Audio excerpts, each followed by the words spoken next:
What I finally understood be Miles Mathis. I am now almost 51, and it took me this long to figure out how the world really works. This time last year, I didn't know. The truth is, I didn't work on the question much for the first 40 years of my life, so it isn't really surprising I didn't discover this sooner. That I am not claiming to understand how all of life works. Just this one thing, this is what I finally understood: all famous people are there to misdirect you. All of them. They didn't accidentally get famous. They don't accidentally get on TV or in movies or in books or on CDs or on the internet. And they certainly don't earn their way into these positions, as is now clear. So how did they get there? Why do you have to see them and hear them all the time? Why do you know who they are? Because they were placed there. They were chosen to fill that position, and they were chosen in order to misdirect you from the truth. You will say, "Come on, Miles, that can't be true." All of them? I mean, they disagree with each other. How can they all be placed there? Look at it this way: say you wanted to control everyone in the world. Well, people are at different levels. They have different interests and beliefs and levels of intelligence. So if you want to control everyone, you have to place your guys at all these levels, on all possible paths. If you are a football coach setting up a defense on the field, you don't put all your tacklers in the midleaf the field, or all on one side. You spread them out. You want to block all possible paths to the goal. You have to defend against the run and the pass, the short ball and the long ball. It is the same with government. If you want to govern people, you have to keep them on the path you have chosen for them. That is how the governors understand government. You may think government is about keeping people employed and building highways and educating children, but it isn't. It is about governing them. Moving them around at will. Think of a governess. She keeps the kids out of trouble and molds them into the sort of adults her employer or her society requires. Same thing with the governors. They keep you from troubling them and mold you into someone who can make them richer. That is what our society requires, and very little else. With that goal in mind, the last thing the governors want is enlightened people or self-actualized people. Those people might make money for themselves, think for themselves, and govern themselves. People like that make very poor clients. People like that are just trouble. So the governors have to head them off. Since people take many different paths, the governors have to place their blockers and tacklers everywhere.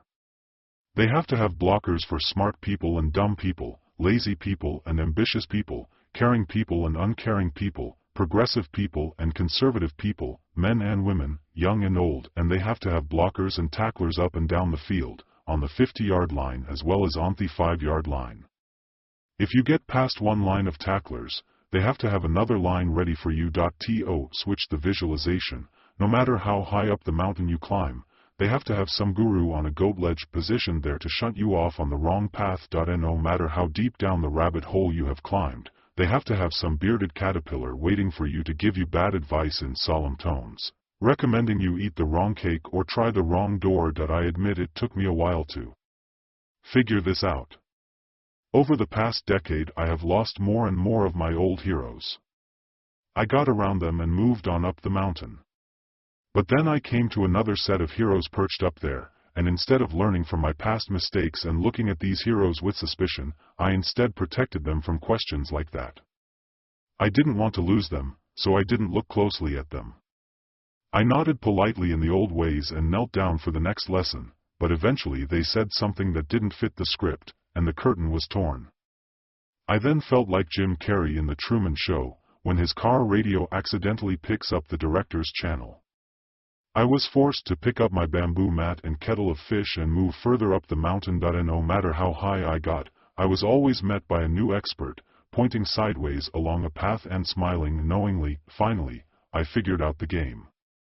I figured it out by noticing that all these guys popped up there like jack-in-the-boxes, rising up from underground tunnels dug centuries earlier by an army of evil moles. They knew I would come eventually, me or someone like me, and they had made plans. The entire mountain and rabbit hole had been trapped and mined, and I began to look around for David Bowie in the labyrinth.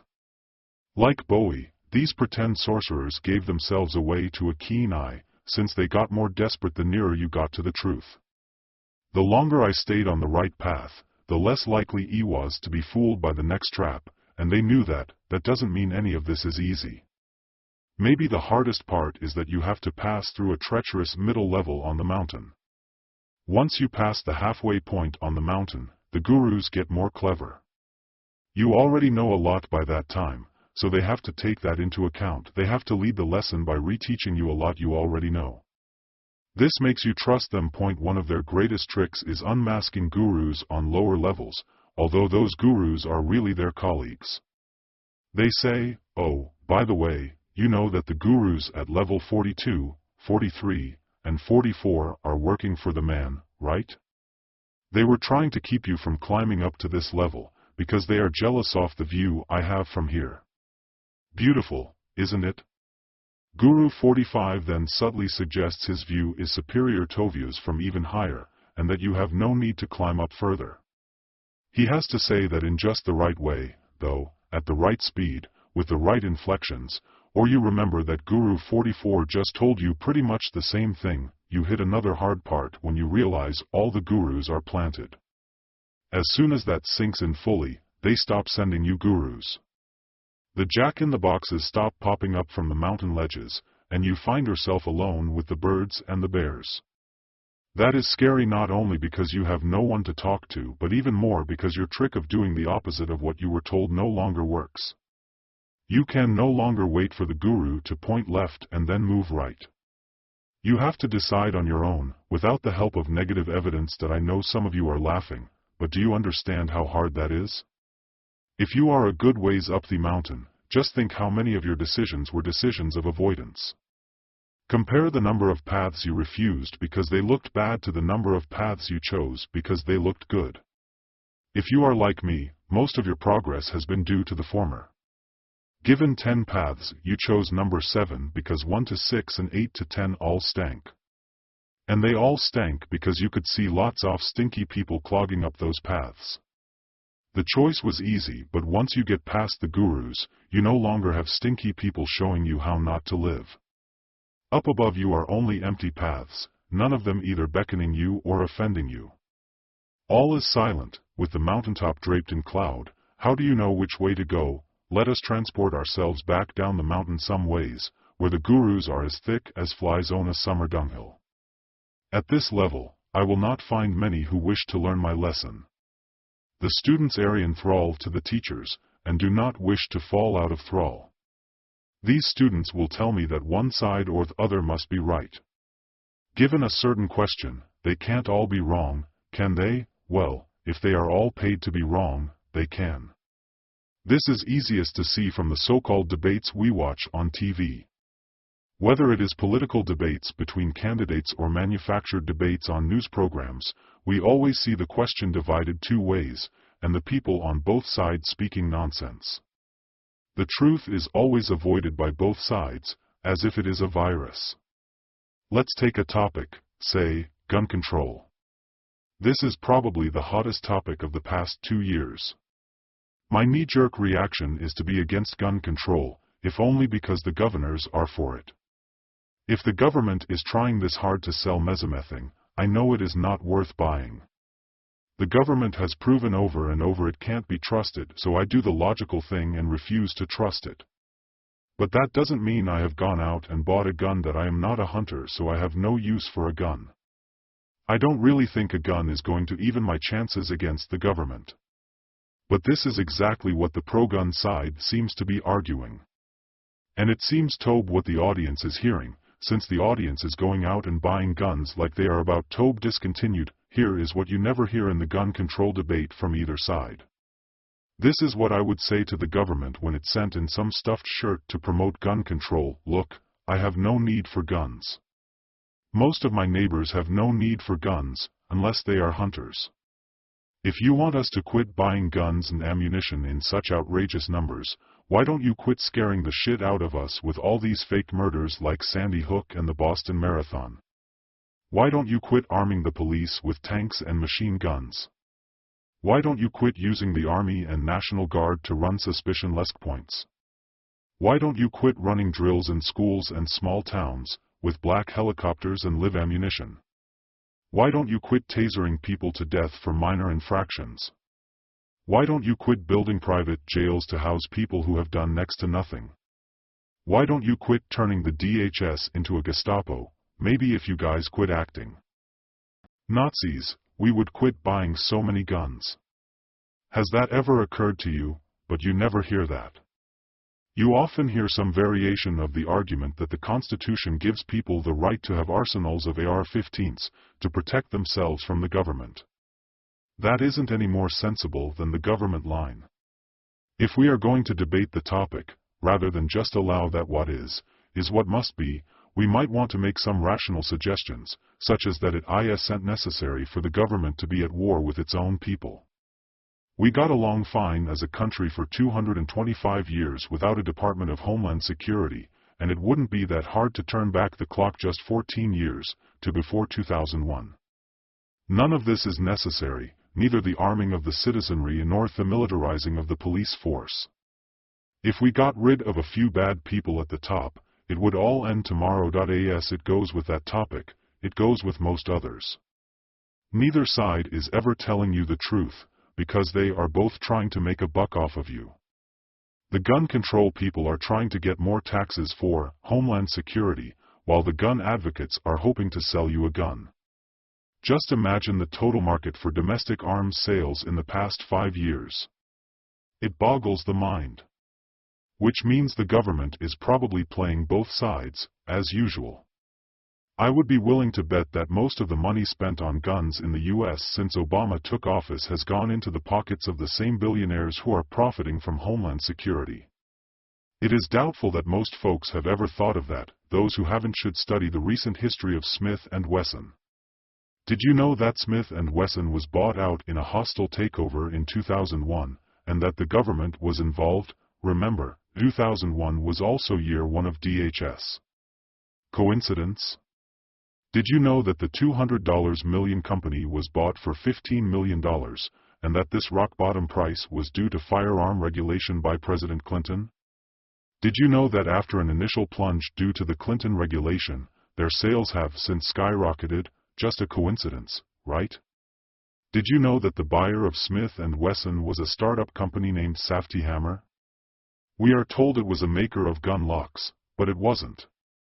It was a startup company with no history of making anything. Safety Hammer never manufactured that lock independently before buying out S&W, and does not now manufacture it separately from the guns. This brings up the question of who does own Safety Hammer. Well, the company changed names to Smith & Wesson Holding Group, which now has 83% institutional ownership. What does that mean?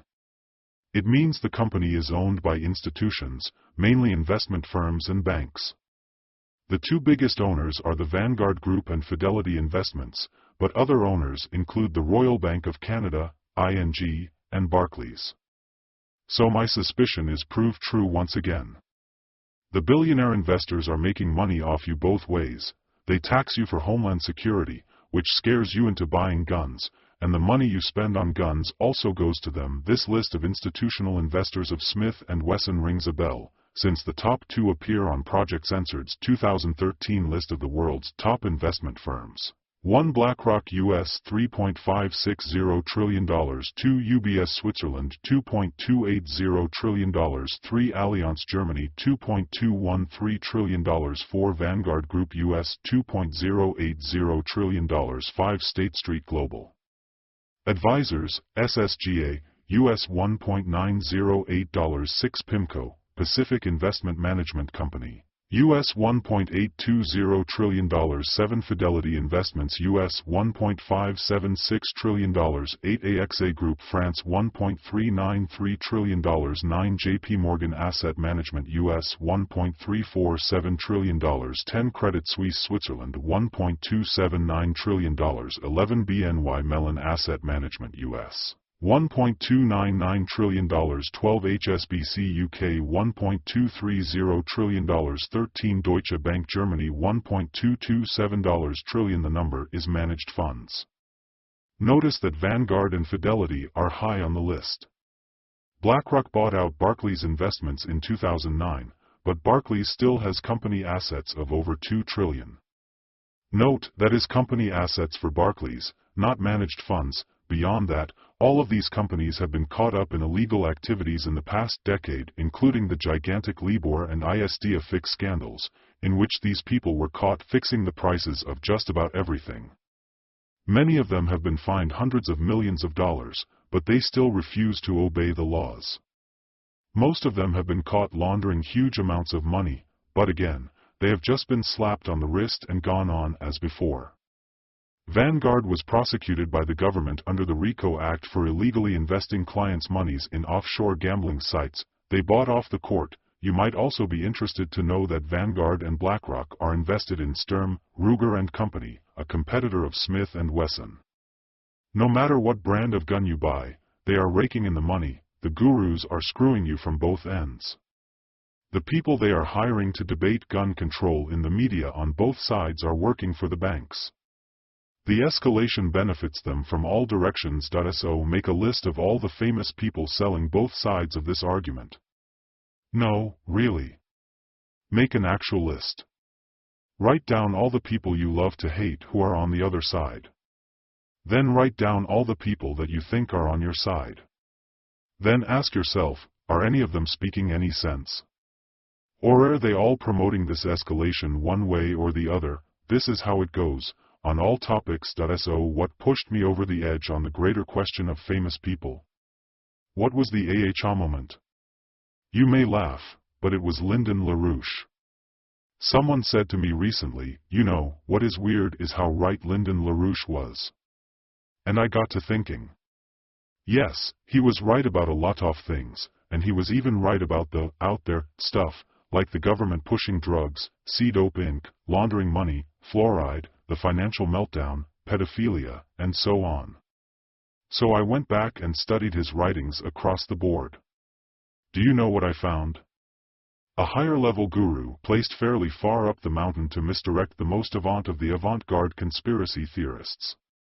I found he was a Marxist until he was almost 60, which of course I saw as a red flag.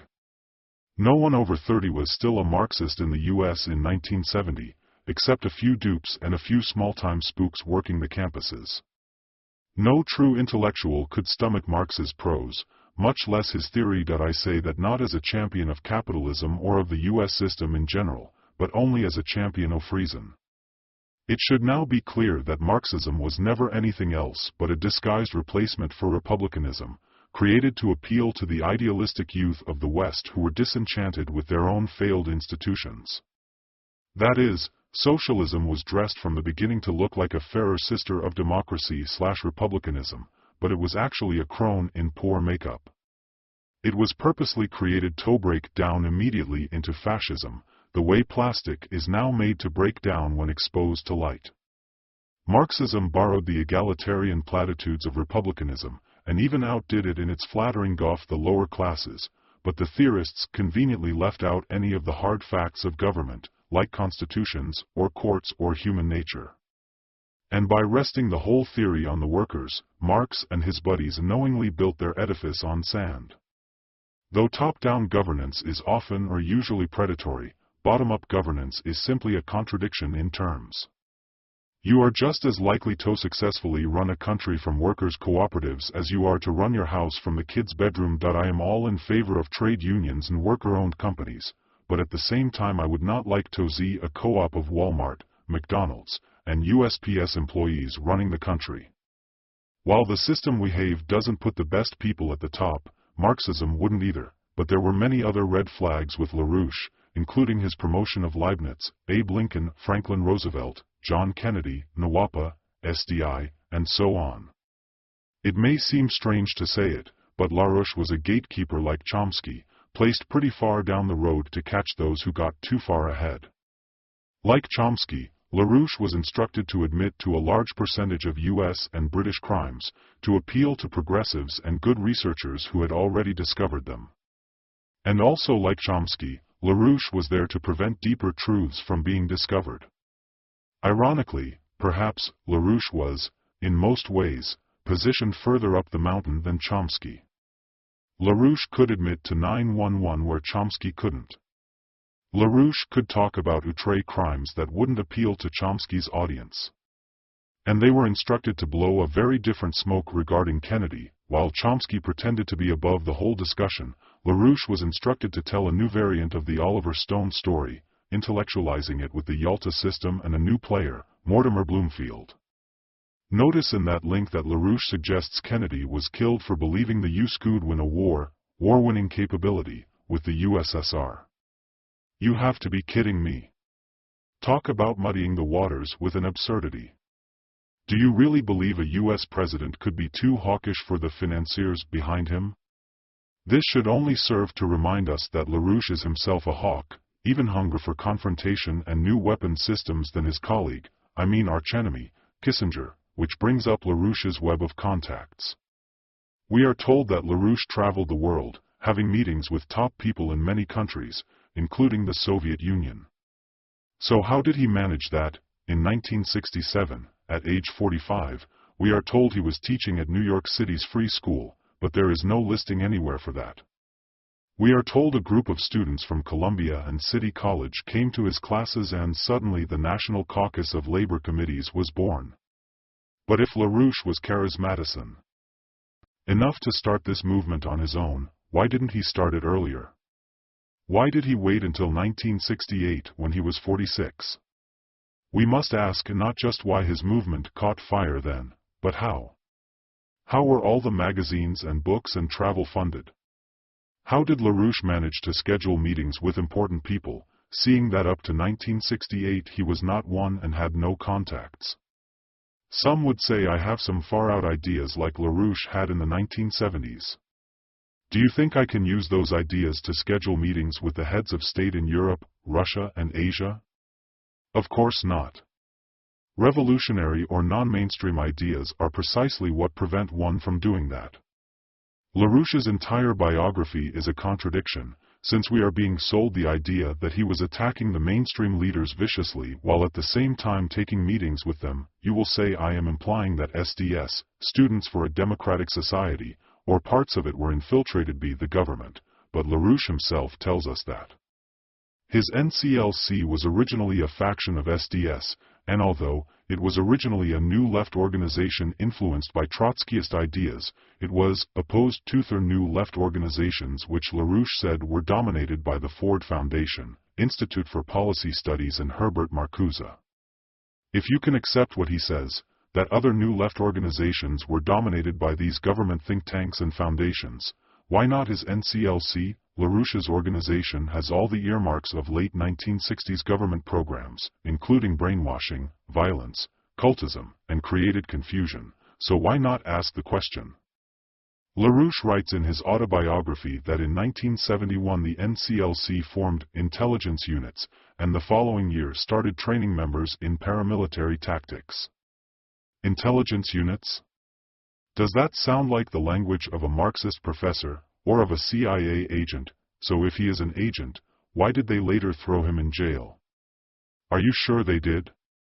I have shown you in recent papers that several famous people you thought were in jail probably never were, including Ezra Pound and Charles Manson. LaRouche's alleged time in jail simply glosses up his resume even more in the eyes of those who would follow him. Notice that LaRouche has always been encouraging confrontation. In the early years we are told his followers beat their Marxist foes with pipes and bats. I think it is just another planted story, but the form of the story is crucial.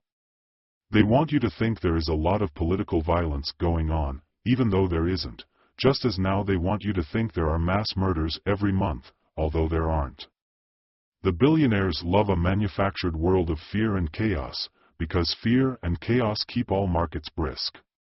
In a world of love and satisfaction, all sales would plummet. This is why we saw George Bush telling people to go out and buy stuff after 9/11. They found that they had overplayed that one by a tad, and that people were so shocked they had stopped buying. You want to scare people just enough to make them buy stuff to decorate the bunker, but not enough to send them down into it. They learned their lesson there, and they keep the security level at a constant bright orange now, instead of blinking red. At orange, most people will be at Walmart every other day stocking up on toilet paper, baking soda, and camouflage pants. At Red they will have padlocked the shutters, armed the booby traps, and lit the candles. Some will say, "What about you? How do we know you aren't another posted guru?" Planted Thomas direct us. Well, I'm not famous, am I? I am not on TV, am I? I am not promoted by some studio or consortium or publisher or think tank. No one is sending you here. If you got to these pages you got here on your own, probably by lucking out in a web search. That is another difference between me and someone like LaRouche. Although most of the US articles about him over the years have been negative, they still wrote about him. You should find that curious in itself. Coverage is coverage, you know, positive or negative. As they say, all press is good press as long as they spell your name right. None of the articles on LaRouche over the years made any sense, because if LaRouche really were what the articles were claiming, a crazy cultist out to defame America and England, why were they writing about him? Why would the mainstream give someone like that the publicity? Remember, LaRouche was right about some things, and one of the things he was right about was the CIA's total control of the press. We didn't need him to tell us that, since we got proof of it from the Senate hearings in the late 1970s, see the Church Committee hearings. Well, given that, why would this controlled press want to publicize LaRouche at all? Why not just ignore him completely? That's what they do to people they really wish to bury, like me for instance, that I don't even have a Wikipedia page. Go try to build a wiki page for me, and see how long it lasts. By contrast, study LaRouche's Wikipedia page. Not only is it extremely long, it is not nearly as black as you might think it would be, given his professed stance against the mainstream. Normally, Wikipedia blackwashes people it doesn't like unmercifully. Although we see large parts of his page spun negative, we see surprisingly large parts spun positive. You will say those parts were written by his acolytes, but that is to ignore how Wikipedia normally works. Normally, if you go on a page of someone the institutions hate, you will find a complete blackwash. If you try to add any positive remarks or correct the negative ones, your comments will be deleted immediately. But we don't see that with LaRouche. That in itself is a sign I am right about him, that I am not saying you should trust me. You shouldn't trust anyone, especially someone you haven't met in person. You should read everything closely and make a decision based on continuity and logic. Note and trust. So how far back does this rule go, you will ask? Is every famous person in history a plant, or just the living ones? I intend the rule to apply to only the living ones, and the recently dead. I have shown in recent papers that we can take the rule back to the Civil War, but the further back we go the more exceptions there will be. My research is limited, of course, so I can't address every famous person who ever lived. But any famous person from the past who is still promoted heavily should immediately fall into your bag and ring a bell. I saw Alan Watts being promoted in strange ways in the film Her recently, and had I not already known he was an agent, I would have been alerted to him in that way. Going further back, I showed in a recent paper that Walt Whitman was being promoted in the film Kill Your Darlings. This was one of the red flags that outed him for me, since the broad control of media didn't take effect until recently. There will no doubt be many exceptions to the rule even in the late 19th century and early 20th century. There may be some few exceptions still. But don't make the mistake of assuming that just because you have gone back before 1947 that the control no longer exists. It was less perfect and less broad, but it has existed for many centuries, and perhaps forever.